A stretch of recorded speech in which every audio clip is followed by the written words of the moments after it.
तो हम लोगों ने कल देखा था उत्तरी मैदान, क्या देखा था? उत्तरी मैदान। आज जो हम लोग देखने वाले हैं वो क्या है? प्रायद्वीपीय पठार। क्या है? प्रायद्वीपीय पठार। प्रायद्वीपीय पठार को हम लोग पढ़ेंगे। हम लोग 6 पार्ट, 6 भाग जो हम लोग पढ़ने वाले हैं, है कि नहीं? आप खड़े क्यों नहीं हुए थे? अच्छा ठीक है, चलिए देखिए। तो प्रायद्वीपीय पठार हम लोग देखेंगे। हम लोग 6 भाग पढ़ने वाले थे मैंने 6 भाग। उसको कौन कौन सा था? पहला, दूसरा, तीसरा, चौथा मरुस्थल, 5वां तटीय मैदान, 6ठा द्वीप समूह। कोई दिक्कत है? तो ये हमारा 6 जो है, तो 6 पार्ट को हम लोग पढ़ेंगे। तो उसमें 2 पार्ट पढ़ चुके हैं, आज कौन सा पढ़ने वाले हैं? तीसरा, प्रायद्वीपीय पठार। प्रायद्वीपीय पठार एक मेज की आकृति वाला स्थल है। कैसा है? मेज की आकृति वाला स्थल। मेज मैंने समझता है टेबुल है, ठीक है। टेबल इंग्लिश में टेबुल भी बोला जाता है हिंदी में। जो पुराने क्रिस्टलीय, आग्नेय तथा रूपांतरित सेलों से बना है। अब ये देखिए, क्रिस्टलीय, आग्नेय सेल, रूपांतरित सेल, जानता है सब? आग्नेय सेल, रूपांतरित सेल, अवसादी सेल, सुना है कभी जिंदगी में? है ना?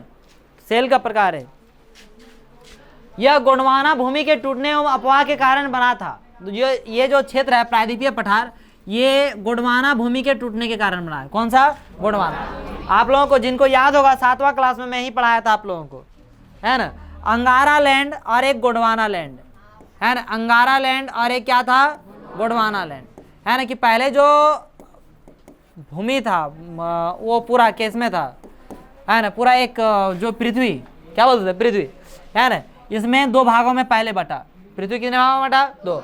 ऊपर के भाग को क्या कहा गया? अंगारा लैंड। और नीचे के भागों को क्या कहा गया? गोंडवाना लैंड। और फिर अंगारा लैंड और गोंडवाना लैंड के टूटने से महाद्वीप बना। अभी जो हमारा महादेश है ना, वो सारे महादेश। एशिया जो आपको बता दूं, ये बीच में था। कहाँ था? बीच। कुछ पार्ट इधर, कुछ पार्ट, समझे कि नहीं? उसमें भारत जो है अब आ गया किस में? उत्तरी गोलार्ध में। इसके पार ना आता है रे, बीचा से ऊपर टीन आता है, नहीं देखा है? उत्तरी गोलार्ध में बोलता है कि नहीं बोलता? कि उत्तरी गोलार्ध में पढ़ा है, अब पहला चैप्टर में पढ़े, उत्तरी गोलार्ध में। इधर हो गया दक्षिणी गोलार्ध, इधर क्या हो गया? उत्तरी गोलार्ध। तो भारत और उत्तरी गोलार्ध में। लेकिन यदि एशिया की बात करें तो वो लगभग बीच में पाया जाता है। मैंने थोड़ी उधर भी है, आपका उत्तर साइड भी है, उधर किधर किधर है? दक्षिण। मैंने अंगारा लैंड में भी है कुछ, और कुछ क्या है? गोंडवाना लैंड। वहाँ पे मैं याद करवाया था, याद रखिएगा। खोरठा में हम लोग बोलते हैं गोड़, पैर को क्या बोलते हैं? गोड़। बोलते हैं कि नहीं बोलते हैं? तो नीचे था तो गोड़ कहाँ रहेगा? नीचे। नीचे है ना गोड़ रे, न कोई मुड़ी पर उठा लिया है, घूम रहा है कोई नहीं रहा, तो नीचे था। तो इस वजह से इसे गोड़ से याद रखेगा, गोंडवाना लैंड। याद आ रहा है कोई? समथिंग याद करने की कोशिश कीजिए। क्या? प्रतिभा देवी सिंह पाटिल याद है? सोचे छोड़ो। तो यहाँ पे जो ये भाग बना है वो किससे बना है सर? गोंडवाना भूमि के टूटने एवं अपवाह के कारण बना था तथा यही कारण है कि यह प्राचीनतम भूभाग का एक हिस्सा है। इस पठारी भाग में चौड़ी तथा छिछली घाटियां एवं गोलाकार पहाड़ियां हैं। इस पठार के 2 मुख्य भाग हैं, मध्य उच्च भूमि तथा दक्कन का पठार। मध्य उच्च भूमि और कौन सा पठार? दक्कन का पठार। नर्मदा नदी के उत्तर में प्रायद्वीपीय पठार का वह भाग जो कि मालवा के पठार के अधिकतर भागों पर फैला है, उसे मध्य उच्च भूमि के नाम से जाना जाता है। बोला है क्या? कि नर्मदा नदी के उत्तर में प्रायद्वीपीय पठार का वह भाग, नर्मदा नदी के उत्तर में प्रायद्वीपीय पठार का वह भाग, एक नर्मदा नदी है, नर्मदा नदी के उत्तर का जो भाग होगा, है ना, वह भाग जो मालवा के पठार के अधिकतर भागों पर फैला है। मालवा के पठार पर क्या हुआ? अधिकतर फैला है, उसे मध्य उच्च भूमि के नाम से जाना जाता है। किस नाम से जाना जाता है? मध्य उच्च भूमि। विंध्य श्रृंखला दक्षिण में सतपुड़ा, विंध्य श्रृंखला में दक्षिण में कौन? सतपुड़ा श्रृंखला तथा उत्तर पश्चिम में अरावली से घिरी है ना। पश्चिम में यह धीरे धीरे राजस्थान के बलुई तथा पथरीली मरुस्थल से मिल जाता है। यदि पश्चिम में की बात करें तो पश्चिम में राजस्थान में ये बलुई भाग में और पथरीला भाग में वो क्या हो जाता है? मिल जाता है। ओवरऑल यदि फाइनली हम यदि जिक्र करें तो ये क्या होता है कि पठारी जो क्षेत्र है, ये पठारी क्षेत्र, अरे गायब हो गया रे विनोद, हाँ पठारी क्षेत्र, ये वाला क्षेत्र क्या हो गया? पठारी क्षेत्र। तो इधर यदि हम यहाँ पे बात करें, राजस्थान क्षेत्र है कि नहीं बबुआ? बबनी लोग, हाँ ठीक है, तुम लोग को पूछेंगे तब बोलेगी, ठीक है। दक्कन पठार इधर, तो इधर जो है मतलब पठारी क्षेत्र समाप्त हो जाता है, बलुई क्षेत्र प्राप्त हो जाता है इधर। ठीक है, ये जो क्षेत्र होता है इधर है। ठीक है, इसमें नर्मदा नदी आप देख रहे हैं, नर्मदा नदी मध्य प्रदेश में है। नर्मदा नदी माने मध्य प्रदेश से निकलता है, निकलती है, निकलता नहीं है, निकलती है। ठीक है, तो यहाँ पे हम लोग जो फाइनली बात कर रहे थे वो क्या बात कर रहे थे कि प्रायद्वीपीय पठार है ना, उसे मध्य उच्च भूमि के नाम से जाना था। विंध्य श्रृंखला दक्षिण में सतपुड़ा श्रृंखला तथा उत्तर पश्चिम में अरावली से घिरी है। पश्चिम में यह धीरे धीरे राजस्थान के बलुई तथा पथरीले मरुस्थल से मिल जाता है। इस क्षेत्र में बहने वाली नदियाँ कौन कौन सी नदियाँ हैं? चंबल है, सिंध है, बेतवा है, केन है, ये सब नदी है। ठीक है, दक्षिण पश्चिम से उत्तर पूर्व की तरफ बहती है। कहाँ से बहती है? दक्षिण पश्चिम से, है ना, पूरा दक्षिण पश्चिम। जैसे दक्षिण हो गया, ये क्या हो गया? पश्चिम। दक्षिण पश्चिम से किधर बहती है? उत्तर पूर्व, है ना, उत्तर पूर्व इधर बहते हुए जाती है। जैसे मान लीजिए कि यदि हम मानचित्र की बात करें, मानचित्र की बात करें तो ये आपका दक्षिण पश्चिम जो है, दक्षिण पश्चिम ये हो गया पश्चिम, ये क्या हो गया? दक्षिण। तो दक्षिण पश्चिम से किधर जाता है? उत्तर। ये हो गया उत्तर, ये क्या हो गया? पूर्व। तो उत्तर पूर्व की ओर जाता है, इधर से बहते हुए ऐसे करके, समझे ना। और ज़्यादातर ये कहाँ पे गिरते हैं? बंगाल की खाड़ी में। इधर कौन सा खाड़ी है कि नहीं है? तो इस बंगाल की खाड़ी में अधिकतर जाके गिर जाते हैं, मिल जाते हैं। इस प्रकार वे इस क्षेत्र के ढाल को दर्शाती है। इस क्षेत्र को क्या दर्शाती है? ढाल। अब उधर बह के जाती है, इसका मतलब क्या हो गया? क्या आप समझे? इसका अर्थ समझाइए। जैसे नदियां जो है, इधर से ये हो गया पश्चिम, ये हो गया क्या? दक्षिण, ये उत्तर, ये क्या हो गया? पूरब। अब ये नदियां जो है इधर से बह के जो है इधर जा रही है, इसका अर्थ क्या हुआ कि पश्चिम से पूरब की ओर ढलाव क्या है? मैंने इधर से ढलाव है, तभी ना इधर नदियां जा रही है जी। ठीक है, समझ रहे या नहीं समझ रहे? मध्य उच्च भूमि पश्चिम में चौड़ी लेकिन पूर्व में संकीर्ण है। इस पठार के पूर्वी विस्तार को स्थानीय रूप से बुंदेलखंड तथा बघेलखंड के नाम से जाना जाता है। यानी इस पठार के पूर्वी विस्तार को किस नाम से जाना जाता है? बुंदेलखंड और क्या? बघेलखंड के नाम से जाना जाता है। इसके और पूर्व के विस्तार को दामोदर नदी द्वारा अपाहित छोटा नागपुर पठार दर्शाता है। दामोदर नदी जानते हैं बाबुआ? ये बढ़ाकर जाके जो मिली है ना, कौन सी बढ़ाकर को क्या बोला जाता है? दामोदर नदी। जो बढ़ाकर बोलते हैं ना हम लोग, ये बढ़ाकर नदी। बढ़ाकर नहीं जानता है रे? तो जानता है तो हाँ बोलो ना, हाँ बोलने में शर्म लगता है क्या? और आप लोग को बोले थे, ठीक किए थे। तो पूरब के विस्तार को दामोदर नदी द्वारा अपाहित छोटा नागपुर पठार दर्शाता है। दक्षिण का पठार एक त्रिभुजाकार भूभाग है ना। दक्षिण का पठार जो है वो किस प्रकार से है? त्रिभुजाकार, है ना, जो नर्मदा नदी के दक्षिण में स्थित है। उत्तर में इसके चौड़े आधार पर सतपुड़ा की श्रृंखला है। उत्तर में इसके चौड़े आधार पर सतपुड़ा की क्या है? श्रृंखला। जबकि महादेव, कैमूर की पहाड़ी तथा मेकाल श्रृंखला इसके पूर्वी विस्तार हैं। इसके क्या है? पूर्वी विस्तार। भारत के भौतिक मानचित्र पर इन पहाड़ियों एवं श्रृंखलाओं की स्थिति को ज्ञात करें। दक्षिण का पठार पश्चिम में ऊंचा एवं पूरब की ओर कम ढाल वाला है। दक्षिण का पठार पश्चिम में ऊंचा है एवं पूरब की ओर कम ढाल वाला क्या है? भाग। ये जो है पूरब की ओर क्या है? कम ढाल, मैंने बहुत ज़्यादा ढाल नहीं है। आपको जैसे अभी यहाँ पे नदी देखे ना सर कि इधर बह रही है, तो बहुत ज़्यादा ढाल इधर देखने को नहीं मिलेगा। और इधर से नदियाँ भी बह के आप इधर ही आती है। ये इधर डायरेक्ट इधर एकदम ऐसे ऊपर नहीं जा सकती है। ये नदियाँ डायरेक्ट ऐसे बहेगी। बोले क्यों? क्योंकि इधर हिमालय कारण से अपने ही क्या कौन सा क्षेत्र है? ऊपर है। तो इस वजह से ये सब नदियाँ धीरे धीरे ऐसे मुड़ जाती है। बात समझे? और इसी वजह से ये सब नदियाँ डायरेक्ट इधर नहीं जाती है। देखते हैं ये सब नदियाँ ऐसे ऐसे धीरे धीरे इधर बंगाल की खाड़ी। यहाँ से जो क्षेत्र है आपका सिंधु नदी, आप देखें इधर से इधर समझे कि नहीं? और बाकी जो नदियों का विस्तार है वो हम लोग अगला चैप्टर में पढ़ेंगे। कौन से चैप्टर में पढ़ेंगे? अगला अफवाह द्रोणी। क्या है? अफवाह चैप्टर। इस पठार का एक भाग उत्तर पूर्व में भी देखा जाता है ना। इस पठार का एक भाग उत्तर पूर्व में भी क्या किया? देखा जाता है, जिसे स्थानीय रूप से मेघालय कार्बी एंगलोंग पठार तथा उत्तर कचार पहाड़ी के नाम से जाना जाता है। मेघालय कार्बी एंगलोंग पठार और क्या? उत्तर कचार पहाड़ी के नाम से क्या किया जाता है? जाना जाता है। यह एक भ्रंश के द्वारा छोटा नागपुर पठार से अलग हो गया है। पश्चिम से पूरब की ओर 3 महत्वपूर्ण श्रृंखलाएं गारो, खासी तथा जयंतिया है ना। कौन कौन सा है? गारो, खासी तथा कौन सा? जयंतिया। दक्षिण के पठार के पूर्वी एवं पश्चिमी सिरे पर क्रमशः पूर्वी तथा पश्चिमी घाट स्थित है ना। कौन सा है? पूर्वी तथा पश्चिमी घाट स्थित है। तो क्या है? पश्चिमी घाट पश्चिमी तट के समानांतर स्थित है। पश्चिमी घाट जो है, पश्चिमी घाट, कौन सी घाट? पश्चिमी घाट। पश्चिमी घाट मतलब क्षेत्र है, समझेंगे नहीं, वो पश्चिमी तट के समानांतर स्थित है। वे सतत हैं तथा उन्हें केवल दर्रों के द्वारा ही पार किया जा सकता है। भारत के भौतिक मानचित्र में ताल घाट, भोर घाट, पाल घाट की स्थिति ज्ञात करें, है ना। भारत का मानचित्र छाप के और ज्ञात करके आपको लाना है। कौन कौन घाट? थाल घाट, ताल बोल दिया सॉरी, है ना, भोर घाट और कौन घाट? पाल घाट। इसका आप लोग क्या कर दीजिए, उस घाट का खोज करके लाना है। खोजिए कि का मानचित्र में देखिए उसको कहाँ है। मानचित्र बना लिया भारत का मानचित्र और उसको दिखाइए, खोज के लाना है भारत का मानचित्र में, यहाँ नहीं मिलेगा, बड़ा मानचित्र रहेगा। पश्चिमी घाट, ओए लिसन टू मी, पश्चिमी घाट पूर्वी घाट की अपेक्षा ऊंचे हैं। पश्चिमी घाट जो है पूर्वी घाट की अपेक्षा क्या है? ऊंचा है ना। पूर्वी घाट जैसे मैंने ये वाला जो है ना पार्ट आप लोग देखे थे कि ये वाला पार्ट, तो ये वाला जो पार्ट है इसको हम लोग क्या बोलते हैं? ये तो है तटीय क्षेत्र, तटीय क्षेत्र है कि नहीं। तो ये जो पश्चिमी घाट है पूर्वी घाट की अपेक्षा क्या है? ऊंचा है। ये ज़्यादा क्या है? ऊंचा है। क्या है सर? ऊंचा, ठीक है। पूर्वी घाट के 600 मीटर की औसत ऊंचाई की तुलना में पश्चिमी घाट की ऊंचाई 900 से 1600 मीटर है। 900 से कितना है? 1600 मीटर है ना। क्या बोला है कि पूर्वी घाट के 600 मीटर की तुलना, वो 600 मीटर है। पूर्वी घाट की जो औसत ऊंचाई कितना है sir?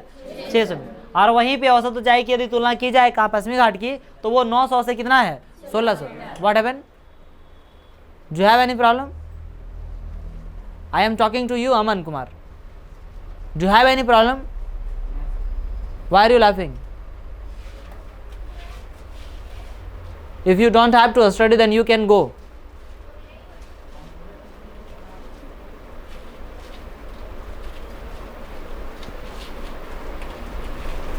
But don't disturb class.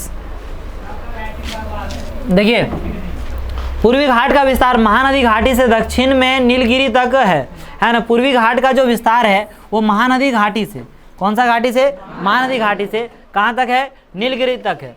पूर्वी घाट का विस्तार सतत नहीं है। पूर्वी घाट का विस्तार कैसा नहीं है? सतत। सतत में एक जैसा नहीं है ना, ये अनियमित है। एवं बंगाल की खाड़ी में गिरने वाली नदियों ने इनको काट दिया है। बंगाल की खाड़ी में गिरने वाली नदियों ने इसे क्या कर दिया? काट। पश्चिमी घाट में पर्वतीय वर्षा होती है ना। पश्चिमी घाट में कैसी वर्षा होती है? पर्वतीय वर्षा होती है। यह वर्षा घाट के पश्चिमी ढाल पर आर्द्र हवा के टकराकर ऊपर उठने के कारण होती है। पश्चिमी घाट को विभिन्न स्थानीय नामों से जाना जाता है ना। पश्चिमी घाट को विभिन्न स्थानीय नाम से क्या किया जाता है? जाना है। पश्चिमी घाट की ऊंचाई उत्तर से दक्षिण की ओर बढ़ती जाती है। उत्तर से दक्षिण की ओर यदि आप जाएंगे तो पश्चिमी घाट की ऊंचाई जो है बढ़ती जाएगी, है ना। ये जो आप लोग को अभी बताया पश्चिमी घाट ये पश्चिमी घाट, तो उत्तर से दक्षिण की ओर जाएंगे तो इसकी ऊंचाई क्या होती जाती है? बढ़ते जाती है। इसकी ऊंचाई क्या होती जाएगी? दक्षिण की ओर बढ़ते जाती है, ठीक है। इस भाग के शिखर ऊंचे हैं, जैसे अनाई मुड़ी, है ना। इस मैंने दक्षिण भाग में जो है शिखर ऊंचा है। सबसे दक्षिण में कौन सा है? अनाई मुड़ी तथा डोडा बेटा। कौन सा? डोडा बेटा, ठीक। फिर क्या? ककर बेटा, डोडा बेटा समझेंगे ना। पूर्वी घाट का सबसे ऊंचा शिखर महेंद्रगिरी है। पूर्वी घाट का सबसे ऊंचा शिखर जो है वो कौन सा है? याद रहेगा, पूर्वी घाट का सबसे ऊंचा शिखर ककरगिरी, महेंद्रगिरी, महेंद्रगिरी बोलो। पूर्वी घाट के दक्षिण पश्चिम में सेवराय तथा जावेड़ी की पहाड़ियाँ, सेवराय तथा क्या? जावेड़ी की पहाड़ियाँ स्थित है। उड मंगलम क्या हो गया? उडग मंडलम जिसे ऊटी के नाम से जाना जाता है। उडग मंडलम जिसे किसके नाम से जाना जाता है? ऊटी के नाम से जाना जाता है। तथा कोडईक नाल जैसे प्रसिद्ध पहाड़ी नगरों की स्थिति मानचित्र में क्या कीजिए, है ना। उडग मंडलम पहाड़ी का और क्या बताया जा रहा है? कोडईक नाल पहाड़ी का क्या ज्ञात करना है आपको? मानचित्र में उसका स्थिति ज्ञात करना है। और मानचित्र छापिए और ये सब जगह का दिखा के लाएंगे कल। प्रयास करना है, फिर क्या दिखा रहा है? किताब में नहीं है तो सर्च करो। मानचित्र खरीदने के लिए बोला हूँ, 10 रुपया नहीं हटता है। अते कितना गुपचुप मार डाले 20 टका, रोज 20 टका मारिए ना देते जी। हाँ 20 रुपया, तो तब की दिक्कत है? 10 कहाँ मिलता है मानचित्र? गुपचुप पूछा हमको कभी कि कहाँ मिलता है? आम पूछा कहाँ मिलता है? खजूर पूछा कहाँ मिलता है? नहीं पूछा। जामुन पूछा कहाँ मिलता है? नहीं पूछा। सर पेड़ में तो दुकान में मिलता है, जाओ खोजो। गधी कहीं की, चुप रहो, ध्यान दो इधर। तू लोग अपने कोनो कथा उठा देता है कि रे, उसको मानचित्र में दिखा के लाना है तो क्या करना है, दिखा के। प्रायद्वीपीय पठार की एक विशेषता यहाँ पाई जाने वाली काली मृदा है। क्या है? काली मृदा, जिसे दक्कन ट्रेप के नाम से भी जाना जाता है। कौन सा ट्रेप के नाम से जाना जाता है? दक्कन ट्रेप, है ना। काली मृदा दक्कन ट्रेप के नाम से भी जाना जाता है। इसकी उत्पत्ति ज्वालामुखी से हुई थी, है ना। इसकी उत्पत्ति किसके कारण हुआ था? इसलिए इसके सेल आग्नेय है। इसका सेल कैसा है? आग्नेय। आग्नेय सेल, अवसादी सेल, कांत्रित सेल, जानते कि नहीं जानते? आग्नेय सेल 6ठा क्लास से पढ़ते आ रहे हैं। इसलिए इसके सेल आग्नेय है। वास्तव में इन सेलों का समय के साथ अपर्दन हुआ है। इन सेलों का समय के साथ क्या होते जाता है? अपर्दन। अपर्दन मतलब क्या होता है? कटना, जिनसे काली मृदा का निर्माण हुआ है। और वही अपर्दन के कारण से धीरे धीरे धीरे धीरे कौन सी मृदा का हुआ है? काली मृदा में कौन सी खेती सबसे ज्यादा होता है? कपास ज्यादा होता है। अभी पढ़ा कि पहले पढ़ा? पहले पढ़ा है, चलो ठीक। जिनसे काली मृदा का निर्माण हुआ है। अरावली की पहाड़ियां प्रायद्वीपीय पठार के पश्चिमी एवं उत्तरी पश्चिमी किनारे पर स्थित है। ये बहुत अधिक अपर्दित एवं खंडित पहाड़ियां हैं। अपर्दित मैंने बहुत ज़्यादा, जैसे होता है ना बाबा के एकदम खंडित कर दिया। ये गुजरात से लेकर दिल्ली तक दक्षिण पश्चिम एवं उत्तर पूर्व दिशा में फैली है। ठीक है, अब देखते हैं कौन सा? भारतीय मरुस्थल। क्या देखते हैं? भारतीय मरुस्थल। अरावली पहाड़ी के पश्चिमी किनारे पर थार का मरुस्थल स्थित है। कौन सा मरुस्थल स्थित है? थार का। यह बालू के टिब्बों से ढका एक तरंगित मैदान है। कैसा मैदान है? तरंगित। तरंगित मतलब क्या होता है? तरंग टाइप का, एकदम बालू टिब्बा से ढका एक तरंगित मैदान है। इस क्षेत्र में प्रतिवर्ष 150 मिलीमीटर, कितना? 150 मिलीमीटर से भी कम वर्षा होती है ना। भारतीय मरुस्थल की बात कर रहे हैं। ये हम लोग आज कौन सा पॉइंट पढ़ रहे हैं? चौथा पॉइंट है। चौथा पॉइंट है कि नहीं? मरुस्थल। तो मरुस्थल इसमें 150 मिलीमीटर से भी क्या होती है? कम वर्षा होती है। इस शुष्क जलवायु वाले क्षेत्र में वनस्पति बहुत कम है। वर्षा ऋतु में ही कुछ सरिताएं दिखती है। वर्षा ऋतु में ही यहाँ पे कुछ सरिताएं, मैंने नदी देखने को मिलेगा, नहीं तो कभी नहीं मिलेगी। ठीक है, और उसके बाद वे बालू में ही विलीन हो जाती है। उसके बाद ये किस में विलीन हो जाती है?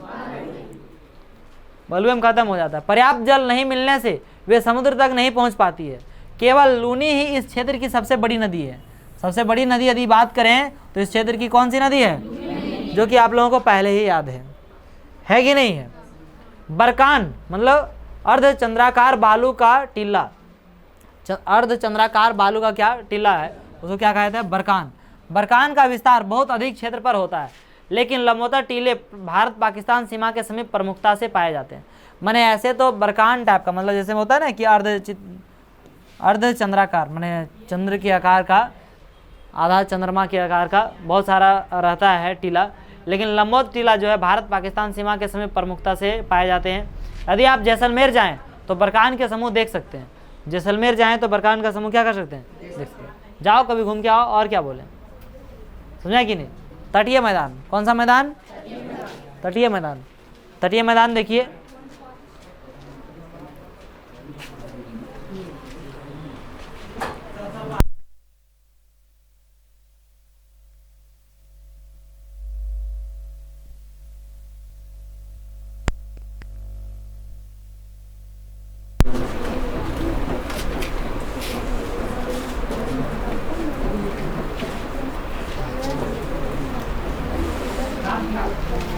देखिए आगे जो पॉइंट पढ़ने वाले वो क्या है? पॉइंट तटीय मैदान। वो क्या है? भारतीय पठार के किनारों संकीर्ण तटीय मैदान देख लिया ना, समुद्र के किनारे के जो पार्ट है तटीय मैदान है। ठंडा लग रहा है तुमको? प्रायद्वीपीय पठार के किनारों संकीर्ण तटीय पट्टियों का विस्तार है। यह पश्चिम में अरब सागर से लेकर, पश्चिम में किधर? अरब सागर से लेकर पूर्व में बंगाल की कहाँ तक? खाड़ी तक विस्तृत है ना। पूरा एकदम यहाँ से लेकर इधर यहाँ तक हो गया ना। अरब सागर से लेकर पूरब में कहाँ तक है सर? पश्चिमी तट, पश्चिमी घाट तथा अरब सागर के बीच स्थित एक संकीर्ण मैदान है। इस मैदान के 3 भाग हैं। तट के उत्तरी भाग को कोंकण, तट के उत्तरी भाग को क्या कहा जाता है? मध्य भाग को कन्नड़ मैदान एवं दक्षिण भाग को मालाबार तट कहा जाता है। दक्षिण भाग को क्या कहा जाता है? मालाबार तट। बंगाल की खाड़ी के साथ विस्तृत मैदान चौड़ा एवं समतल है ना। बंगाल की खाड़ी के साथ विस्तृत मैदान कैसा है सर? चौड़ा एवं समतल है। उत्तरी भाग में इसे उत्तरी सरकार कहा जाता है। उत्तरी भाग में इसे क्या कहा जाता है? उत्तरी सरकार, है ना। जबकि दक्षिणी भाग कोरोमंडल तट के नाम से जाना जाता है। दक्षिणी भाग किस नाम से जाना जाता है? कोरोमंडल, ठीक है। बंगाल की खाड़ी के साथ विस्तृत मैदान चौड़ा एवं समतल है। उत्तरी भाग में इसे उत्तरी सरकार कहा जाता है और जबकि दक्षिणी भाग में इसको क्या कहा जाता है? कोरोमंडल तट के नाम से जाना जाता है।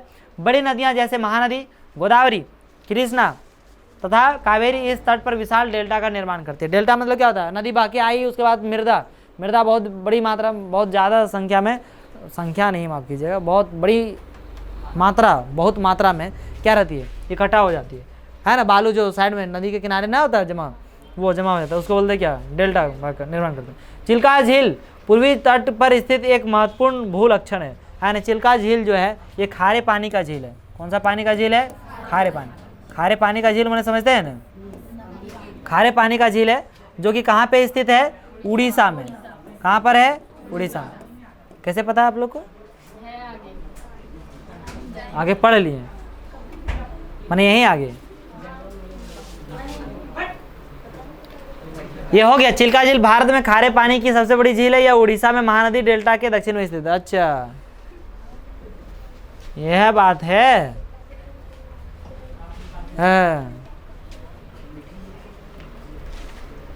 कौन सा नदी में सर? अच्छा, झील किसको कहते हैं बता सकते हैं? झील नदी समझ में आता है, नहर समझ में आता है, नहर समझ में आता है, नदी समझ में आ गया, तालाब समझ में आ गया, समुद्र समझ में आ गया। झील किसको बोलते हैं? झील और नहर नहीं जानते, झरना नहीं जानते, झरना जानते तो क्या नहीं जानते? झील नहीं जानते और नहर भी नहीं जानते। कैसे बताइए? समुद्र का पानी जब आता है पूरा बड़ी मात्रा में तो पानी वहीं रह जाता है और बन जाता है। हाँ, तो उसको झील, मतलब देखिए, तो झील समुद्र का पानी नहीं, कोई नदियों वाला पानी हो सकता है, ठीक है, कि बहुत ज़्यादा मात्रा में पानी आया, ठीक है, आया, उसके बाद एक मान लीजिए कोई टुकड़ा में घुस गया, कोई टुकड़ा मतलब कोई क्षेत्र में क्या हो गया? घुस गया, है ना। पानी इधर से बह रही है, अब बहुत ज़्यादा बाढ़ आ गया तो कोई क्षेत्र में यहाँ ऊंचा है लेकिन फिर भी नदी पानी पूरा इस क्षेत्र में क्या हो गया? भर गया। अब इस पानी बाहर नहीं निकलेगा तो इसको हम लोग क्या कहेंगे? झील कहेंगे। समझे कि नहीं? और नहर नदी है, इससे मान लीजिए कि यहाँ से थोड़ा सा क्या कर दें, यहाँ बांध के और काट के और इसको क्या कर दें? पानी लेके जा रहे हैं, तो बहुत लंबा चौड़ा क्षेत्र में नदी टाइप का ही, तो उसको हम लोग क्या बोलते हैं? नहर बोलते हैं। जहाँ पानी की कमी होता है उधर नहर बहा दो। बुझ गए बात को? दिक्कत है? किन्हीं को दिक्कत है रे? अब आगे क्या देखने वाले हैं? द्वीप समूह। ये लास्ट टॉपिक है हमारा, लास्ट टॉपिक है सर। आप पहले ही देख चुके हैं तो फिर अभी क्या देख रहे हैं? तो द्वीप समूह आप पहले ही देख चुके हैं कि भारत का सबसे मुख्य स्थल भाग अत्यधिक विशाल है। अत्यधिक क्या है? विशाल। इसके अतिरिक्त भारत में दो द्वीपों का समूह भी स्थित है, दो द्वीपों का समूह भी स्थित है। क्या आप इन द्वीप समूहों को पहचान सकते हैं? नहीं, अंडमान निकोबार द्वीप समूह और क्या लक्षद्वीप समूह, है ना। केरल के मालाबार तट के पास स्थित लक्षद्वीप की स्थिति को ज्ञात कीजिए। वो तो जानबे कर रहा है, इसको जानता है ना?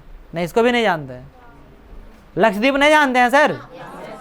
मैडम लोग, सर लोग जान गए, मैडम, है ना। द्वीपों का यह समूह छोटे प्रवाल द्वीपों से बना है। पहले इनको लकाद्वीप, मिनिकाय तथा इमिन द्वीप के नाम से जाना जाता था। कौन सा? इमिन द्वीप के नाम से जाना जाता था। 1973 में इनका नाम लक्षद्वीप रखा गया। इसको पहले जो है इसको लकाद्वीप जानता था, मानिकाय तथा इमिन द्वीप के नाम से सबसे जानता था पहले, समझे ना। लेकिन अब जो है 1973 में इनका नाम क्या कर दिया गया? यह 32 वर्ग किलोमीटर के छोटे से क्षेत्र में फैला है। कितना है? 32 लाख वर्ग किलोमीटर नहीं बोल दीजिएगा, 32 लाख कहते भारत का है ना, 32.8 लाख वर्ग। अरे 32 वर्ग किलोमीटर कितना है? 32, बस कितना? 32 वर्ग किलोमीटर के छोटे छोटे। कवारती कहे इस पर पड़े हुए हैं, जान दो के। कवारती द्वीप लक्षद्वीप का प्रशासनिक मुख्यालय है। वहाँ कवारती जो है, लक्षद्वीप का प्रशासनिक मुख्यालय जो है वो कहाँ पे है? कवारती वहाँ जगह है जो कि लक्षद्वीप का प्रशासनिक केंद्र है, जिसे हम लोग कहें ना क्या? हाँ, ठीक है। इस द्वीप समूह पर पादप तथा जंतु के बहुत से प्रकार पाए जाते हैं, बहुत सारे पादप जंतु सब पाए जाते हैं। पिटली द्वीप जहाँ मनुष्य का निवास नहीं है वहाँ एक पक्षी अभ्यारण्य है ना, एक क्या है, पक्षी अभ्यारण्य। अब बंगाल की खाड़ी में उत्तर से दक्षिण की तरफ फैले द्वीपों की श्रृंखला की ओर ध्यान दीजिए। यह अंडमान एवं निकोबार द्वीप है ना। बंगाल की खाड़ी में एक द्वीप समूह कौन सा, अंडमान और निकोबार द्वीप समूह। यह द्वीप समूह आकार में बड़े संख्या में है, आकार में कैसी है, बड़ी संख्या में, ठीक है, में बहुल तथा बिखरे हुए हैं। यह द्वीप समूह मुख्यतः दो भागों में बांटा गया है, उत्तर में अंडमान तथा दक्षिण में निकोबार। उत्तर में क्या, अंडमान, और दक्षिण में क्या, निकोबार। चित्र में दिखा दूँ, इसको पढ़ा लेता हूँ, उसके बाद चित्र में दिखा दूंगा, कोई दिक्कत है। यह माना जाता है कि यह द्वीप समूह निम्नलिखित पर्वत श्रेणियों के शिखर हैं। यह द्वीप समूह देश की सुरक्षा के लिए बहुत महत्वपूर्ण है। देश की सुरक्षा के लिए क्या है, बहुत महत्वपूर्ण। इन द्वीप समूहों में पाए जाने वाले पादप एवं जंतुओं में बहुत अधिक विविधता है। ये द्वीप विषुवत वृत्त के समीप स्थित है एवं यहाँ की जलवायु विषुवतीय है तथा यह घने जंगलों से आच्छादित है। घने जंगलों से क्या है, आच्छादित, ठीक है। विभिन्न भू आकृतिक विभागों का विस्तृत विवरण प्रत्येक विभाग की विशेषताएं स्पष्ट करता है, परंतु यह स्पष्ट है कि ये विभाग एक दूसरे के पूरक हैं और वे देश को प्राकृतिक संसाधनों में समृद्ध बनाते हैं। उत्तरी पर्वत जल एवं वनों के प्रमुख स्रोत हैं।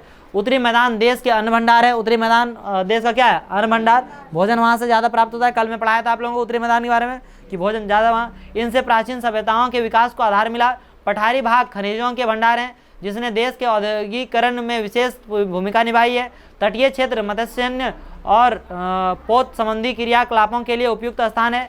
इस प्रकार देश की विविध भौतिक आकृतियाँ भविष्य में विकास की अनेक संभावनाएं प्रदान करती है, ठीक है। तो इसमें मैं आप लोगों को अंडमान निकोबार और क्या, जैसे उत्तर भाग को अंडमान कहा जाता है, दक्षिण भाग को क्या कहा जाता है, निकोबार कहा जाता है। तो यहाँ पे आप लोग मानचित्र में देखने का कोशिश करेंगे कि उत्तर भाग जो है ये क्या हो गया, ये हो गया अंडमान, क्या हो गया, अंडमान, और ये क्या हो गया, निकोबार, दक्षिण भाग, समझे कि नहीं। अरे टोटल को हम लोग क्या कहते हैं, अंडमान निकोबार। और अंडमान निकोबार द्वीप समूह ये वाला क्या हो गया, लक्षद्वीप। ये जो है ये बस 32 वर्ग किलोमीटर में है। कितना है, 32 वर्ग किलोमीटर। कौन, लक्षद्वीप। लक्षद्वीप जो है ये आपका ऐसे कह सकते हैं दक्षिण में, या तो फिर दक्षिण पश्चिम में भी कह सकते हैं। क्या कह सकते हैं, दक्षिण पश्चिम में ये है, समझे या नहीं समझे। और ये किसमें है, पूर्व दक्षिण, दक्षिण पूर्व में। किसमें है, दक्षिण पूर्व में। समझ गए बात को। तो इस प्रकार से ये चैप्टर हमारा क्या होता है, क्लोज होता है। कल ही शुरू किए थे क्या, है ना, परसों थोड़ा बताया था, लेकिन फिर भी मैंने शुरुआत पढ़ाने का तो कल ही से किए थे कि नहीं किए थे। तो इसी के साथ ये चैप्टर क्या होता है, समाप्त होता है। मिलता हूँ आप लोगों के साथ कौन से सब्जेक्ट के साथ, कौन सा सब्जेक्ट, मैथ्स ना, मैथ्स। तो अगले सब्जेक्ट मैथ्स के साथ आप लोगों के साथ मिलता हूँ। इसी के साथ आज का क्लास समाप्त करता हूँ। जय हिंद।